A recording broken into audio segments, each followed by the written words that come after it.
Hasil tes DNA Rezky Aditya bukan ayah Keke beredar luas. Weni Aryani pilih bungkam. Beredar sebuah kabar yang mengatakan bahwa hasil tes DNA Rezky Aditya bukan ayah kandung Keke, anak Weni Aryani beredar di media sosial. Setelah melakukan rangkaian proses, akhirnya hasil tes DNA Rezky Aditya dan Keke, anak Weni Aryani sudah keluar.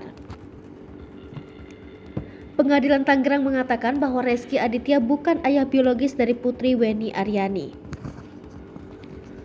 Menurut informasi yang beredar di berbagai media, dikatakan bahwa sidang pun resmi ditutup dengan gugatan Weni Aryani yang ditolak oleh pengadilan.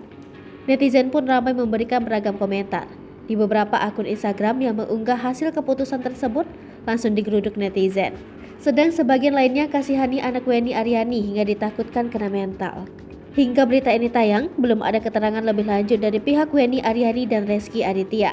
Sebelumnya, Rezky Aditya mengaku siap untuk memberikan nafkah kepada Keke setiap bulannya.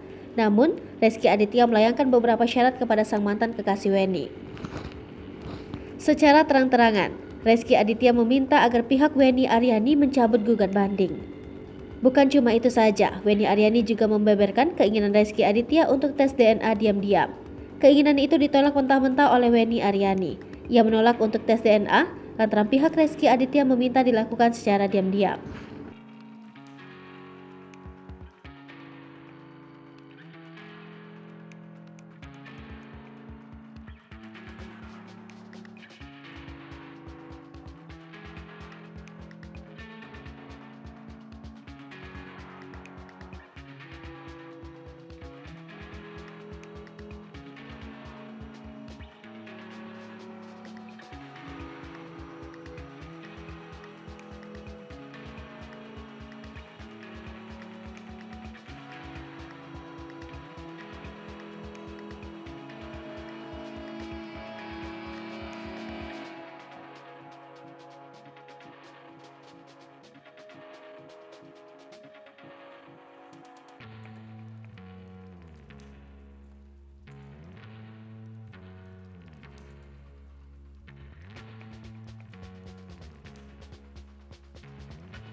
Hai pemirsa Sri Popo TV, jangan lupa komen, like, dan subscribe, serta tonton terus berita-berita terupdate lainnya ya.